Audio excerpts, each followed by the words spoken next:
नमस्कार। चलिए आज एक बड़ा ही दिलचस्प राजनीतिक सवाल उठाते हैं। एक ऐसा सवाल जो तीन ऐसी चीजों को जोड़ता है जिनका आपस में दूर दूर तक कोई लेना देना नहीं लगता। तो सवाल ये है कि आम आदमी पार्टी के नेता राघव चड्ढा 1973 की सुपरहिट फिल्म जंजीर और भारतीय जनता पार्टी, इन तीनों के बीच आखिर कनेक्शन क्या है? सुनने में थोड़ा अजीब लगता है ना? चलिए इस पूरी पहेली को सुलझाते हैं और देखते हैं कि राजनीतिक गलियारों में इन तीनों का नाम एक साथ क्यों लिया जा रहा है। तो इस गुत्थी को सुलझाने के लिए सबसे पहले बात करते हैं उस इंसान की जो इस पूरी कहानी के केंद्र में है। तो राघव चड्ढा हैं कौन? देखिए, वो आम आदमी पार्टी के एक बहुत ही जाने पहचाने और प्रमुख नेता हैं। राज्यसभा में सांसद हैं और अक्सर अपनी बात को बहुत जोरदार तरीके से रखने के लिए जाने जाते हैं। उन्हें पार्टी के मुख्य रणनीतिकारों में भी गिना जाता है। ये बैकग्राउंड समझना जरूरी है क्योंकि उनकी यही पहचान इस पूरी कहानी की नींव रखती है। चलिए अब आते हैं इस पहेली के दूसरे और सच कहूं तो सबसे मजेदार हिस्से पर। एक कल्चरल रेफरेंस, एक फिल्मी कहानी जो इस पूरे मामले को एक नया एंगल देती है। यहां पर जंजीर का जिक्र हो रहा है। अब ये सिर्फ एक फिल्म का नाम नहीं है, ये एक सिंबल बन गया है, एक प्रतीक। याद है 1973 की वो फिल्म, अमिताभ बच्चन का वो एंग्री यंग मैन वाला किरदार जो पूरे करप्ट सिस्टम से अकेले भिड़ जाता है, एक तरह से विद्रोह का चेहरा बन जाता है। राजनीति में इस तरह के रूपक का मतलब ही बगावत से लगाया जाता है। अब देखिए ये स्लाइड कितनी दिलचस्प बात बता रही है कि कैसे फिल्म के हीरो और राजनीतिक कहानी में एक समानता, एक पैरेलल खींचा जा रहा है।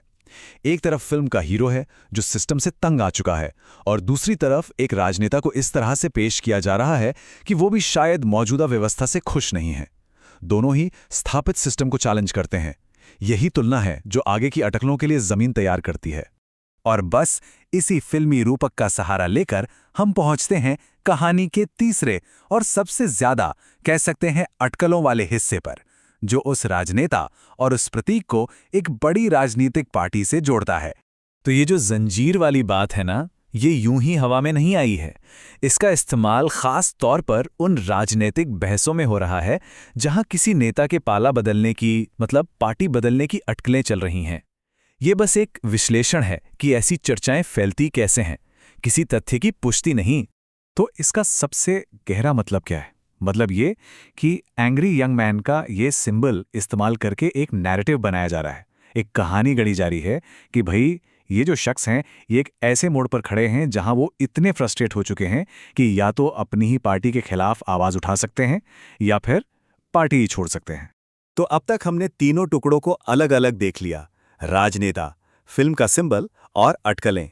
चलिए अब इन सबको जोड़ते हैं और देखते हैं कि ये पूरी राजनीतिक कहानी आखिर बनती कैसे है और इसे फैलाया कैसे जाता है। देखिए इसका एक पूरा प्रोसेस होता है, एक तरह का फॉर्मूला। पहला स्टेप, एक पब्लिक फिगर को एक दमदार विद्रोही सिंबल के साथ जोड़ा जाता है, जैसे यहां जंजीर के हीरो के साथ। दूसरा स्टेप, इसके आसपास एक कहानी बुनी जाती है कि वो मौजूदा सिस्टम से तंग आ चुके हैं। और बस आखिर में इसी कहानी का इस्तेमाल करके उनके पार्टी बदलने की अफवाहों को एक तरह से वजन दिया जाता है, उन्हें भरोसेमंद बनाया जाता है और ऐसे ही अटकलें जन्म लेती हैं। तो असल में ये पूरा मामला किसी एक व्यक्ति के बारे में है ही नहीं, ये तो एक परफेक्ट केस स्टडी है ये समझने के लिए कि राजनीति में कहानियां, मतलब नैरेटिव्स कैसे बनाए जाते हैं और उनका असर कितना गहरा होता है। तो इस पूरी बातचीत से चार बड़ी बातें निकल कर आती हैं। पहली, पॉलिटिक्स में सिंबल्स यानी प्रतीक बहुत पावरफुल होते हैं। दूसरी, जंजीर जैसी फिल्मों के रेफरेंस लोगों की सोच को तुरंत बदल सकते हैं। तीसरी, एक अच्छी कहानी गढ़कर राजनीतिक अफवाहों को न सिर्फ पैदा किया जा सकता है बल्कि उन्हें जिंदा भी रखा जा सकता है। और सबसे जरूरी बात, किसी भी अटकल को समझना है तो उसके पीछे की कहानी को समझना ही होगा। और जाते जाते एक सवाल आपके लिए भी छोड़ जाते हैं कि राजनीति में ज्यादा ताकतवर क्या है, हकीकत या फिर उस हकीकत के बारे में सुनाई गई कहानी? इस पर सोचिएगा जरूर।